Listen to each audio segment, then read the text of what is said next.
You're listening to Potato Pasta, the best stories from the internet narrated by a human. The following prompt was written by DiRumgega. Last week, you found an old sword in a box. When the blade was unsheathed, it spoke to you, recounting its history. It declared you bearer of the mythical talking sword of Babel, and that you are bound together until death. Unfortunately, the sword is incredibly irritating and won't shut up. The following response was written by sadnesslaughs.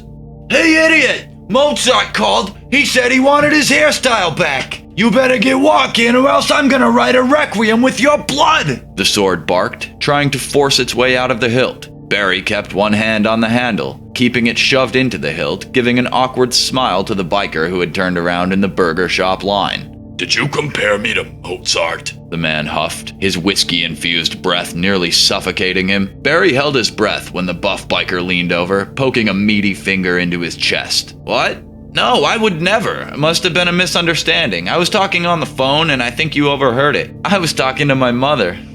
Barry glanced away after he said that, trying to look as innocent as possible. The man squinted before turning back in the line. Yeah, I said Mozart, you idiot! Although if your hearing is that bad, maybe I should call you Beethoven. Or maybe Beethoven would be more fitting since I'll be beating you to a pulp. No symphony alive could bring you any ode to joy after I'm done with you. That does it! The man turned around, his cheeks red and his hairy chest puffed out, the biker's hands squeezing the air as if he was already imagining how he would choke the life out of Barry. I could have taken being compared to Bach or Stravinsky, but Mozart? That's just the easy choice that every half-wit knows. Wait, it isn't me, I swear, it's my sword. It's cursed to search for fights. All throughout history, its only known battle. This sword being owned by bloodthirsty tyrants. This is the first time it's seen the world in hundreds of years. It doesn't understand times have changed. People don't fight for glory anymore. Barry revealed the sword, a beautiful blue-tinted blade with a shine that was almost blinding. It held a nostalgic aura to anyone that saw it, as though anyone whose eyes glanced upon it could recall seeing the sword in a history book or museum.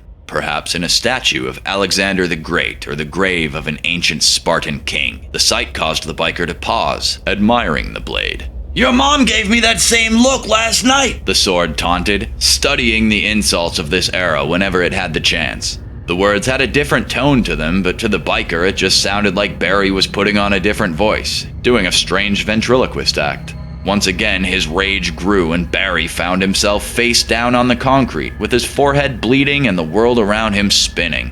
Thankfully, the man had left after giving Barry a powerful right hook, storming off before any security or police might have showed up. The other people in the line didn't help Barry, just watching as he picked himself up, snatching a few napkins from a table before walking out. What the hell was that about? Because it's my purpose. I fight and slaughter. I'm the one who made empires crumble, and I don't plan to lose my streak because I'm bonded with a coward. If I could bond with you, that means that someone in your bloodline was a ruthless killer. I'll draw that part of them out of you. Don't you understand how insane that sounds? You can't draw something out of me. Haven't you heard of nature versus nurture? What? More insane than a person who's bleeding and talking to a sword? Barry paused, noticing the stares he was getting from the surrounding people. He gave a sheepish nod before placing a napkin against his forehead, wincing as the napkin made contact. He whispered his next line, shifting his head closer to his chest, trying to get in earshot of the sword. I'm not my great-great-great-grandfather, or whoever you're referring to. Humans aren't like that anymore. Humans aren't like that anymore. Everyone's still the same animal they were when they trapped me in the box. Only difference is, people put a lot more effort into hiding that side of them now. Barry walked home in silence, not responding to the sword's taunts. Whenever the sword would try to insult a passerby, he would walk a little faster, hoping they didn't hear. He wished he could just toss the sword into a bush and leave it there, but the sword could never leave his side. As soon as it moved a few meters out of range, it would float to his side again. It was safer to carry it. When he got home, he tossed the sword onto the floor, taking a seat on the couch. Luckily, the bleeding had slowed and it didn't appear the wound would need stitches. He slouched into his position, looking at the sword. Why are you like this? I'm a weapon of war, and you aren't using me. What did you expect? Use me for my purpose willingly, or I'll force you to use me. Barry sighed. What could he possibly do in this situation? He thought about it before getting an idea. He put the sword in its hilt and searched the house, finding some old soundproof panels. Barry lined a suitcase with the panels before grabbing the sword, pushing it into the suitcase. What the hell are you doing? Shutting you up, Barry said, shoving the sword inside before doing up the suitcase. Sure, the sword would eventually cut itself free, but this was only a temporary measure. It would at least give him enough time to prepare a stronger suitcase, one that he could take with him to prevent any annoying outburst from the weapon. He was certain the sword was cursing him from inside, but for the first time since they met, Barry couldn't hear him. The following response is written by Oliver JSN8. Hey, listen, swords are not a TSA-approved carry-on items. You hear the all-too-familiar voice come from your side. Just shut up already. The mighty legendary sword hangs from a belt at your side. It is bound to you and has to be in a 5-foot radius of your person at all times. You see that there is no next button on the YouTube video, so there will be a second ad after the one for visiting Ireland. That is an advertisement, you son of a bitch. Son of a bitch isn't my name. It's just shut up already. The name my maker, your great-great-grandfather gave me before passing away. You think to yourself, why didn't I learn Gaelic? That way I could have just read the warning on that box. You do not have a car, so you do not need to select your own coverage, said Just Shut Up Already. You seriously consider using the sword to slice your own throat, but hold off. Again. You see the skip ad button and click it. A cheery man with a big round gut starts to speak. I'm gonna show you how to smelt metal. Just Shut Up Already speaks up. Metal melts when you... Oh! Who knew that I cannot be reforged or melted? That list includes me, your great-great-grandfather, and now you! Said Just Shut Up Already. Sweat pours from your brow as you walk away from the brick forge you constructed in the garage. Looking at Just Shut Up Already, you start to wonder if swords hold grudges. Hey, listen! Mythical talking swords do hold grudges! Did you just say that out loud? You think. Just Shut Up Already interrupted this train of thought, saying, No, Master, you did not say that out loud! Also, some magical talking swords can read their wielder's mind! Also, flow is not considered hot anymore! You decide things are going to be a lot more complicated than you thought. The following response is written by DBZ King 13. Hey you, I'm talking here! You grumble as you get off the couch and look at the sword that you just found in a box last week. It was the worst thing you ever did. At first, it was cool to have a talking sword. I mean, you became a celebrity on the internet for it. But Babel, the sword, will not shut up. Even when you're taking a shower or just trying to sleep, it talks about slaying dragons and killing demons with it. Honestly, you're just not that type of person. These adventures it talks about just do not suit you. You like your job and your girlfriend. Why trade it all just to be killed? Let's go to Valhalla together! Finally, you say to yourself that you're done with it. You make a little video of yourself and the sword. On the description, you put that you would give it to one of your followers. Someone won. It didn't display any emotion when you put it in the box, just yammering on and on about battle and glory. 2 weeks later, you scroll through TikTok. You see a video of the follower slicing through a demon that erupted from the earth. Glad that's not me, you say to yourself as you prepare to ask your girlfriend to marry you. The following response was written by 12Right. And oh, man!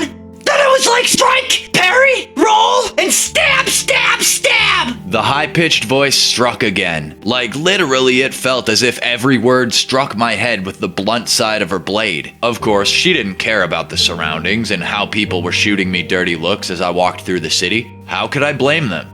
Everyone hates the asshole blasting music loudly in public, and no one could expect that instead of a phone, this time the sound was coming out of a legendary sentient sword carefully wrapped in my coat. After I was done with them, they were all like completely dead, annihilated, no biggie! She struck again and caused a passing man to suddenly quicken his pace. Could you please shut up for a moment, or at least lower your damn voice? I hissed, trying to avoid eye contact with the passers-by. You're drawing attention to us, and it's not something we need right now, don't you think? Do you want the police to stop us and take you to some underground lab? You'll get stuck there for another 1,000 years, just after you finally got out. Underground?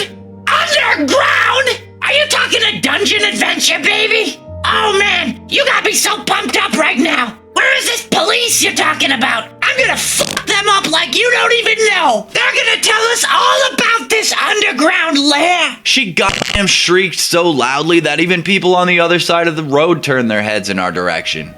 I stopped and closed my eyes. That's it. I'm done with that thing. I raised the sword, still wrapped in my favorite coat, ready to throw her into a small alley to my right.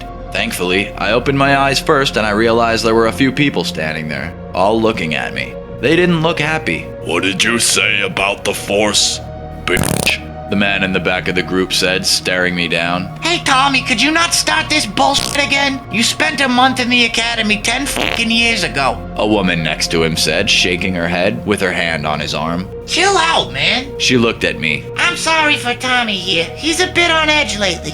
On edge? You're gonna know how it feels to be on edge. And with an edge 10 inches through your ass in about 10 seconds, motherfucker. The sword struck again. No, not struck. I think it was more of a stab this time. The group tensed and started walking towards me. Guess they didn't realize that it wasn't me who had threatened their friend with bloody murder. Again, not everyone's accustomed to hidden sentient swords threatening them from inside a coat. The biggest one, Tommy, took to the front and leapt to me, his fist raised to hit me. I froze, staring at the incoming fist, and then it was like strike, parry, roll, and stab, stab, stab. I told you, fucker! Don't mess with Babel! Now where's the lab? Where's the dungeon? The sword shouted, and I realized she was in my hand. I mean, her handle was in my hand. Her blade was 10 inches deep into Tommy's ass. I looked at the rest of the group. They were still a few steps away from me. It looked like they didn't move much while Tommy was getting annihilated. It must have happened really quickly, and based on the looks on their faces, they weren't quite sure what had just happened. To be honest, I didn't really know what had happened myself. Huh, did you just say your name's Babel? I looked at the sword, still in shock, not sure what to say. Yes! Yes it is, friend! Quickly! Ask them about the lab! It looks like they don't like talking to swords! Babel said. Before I managed to tell Babel that a random group of people definitely doesn't know anything about secret government labs, a police siren sounded behind us. Oh, fuck. At least now the real police are here. Babel's gonna be happy. Thanks for sticking with me till the end. If you enjoy my narrations, please hit the like button and subscribe to the channel. If you want to know when new videos come out, hit the bell and make sure you select all notifications. I know it's annoying to ask, but it really does help the channel reach more people. Thank you.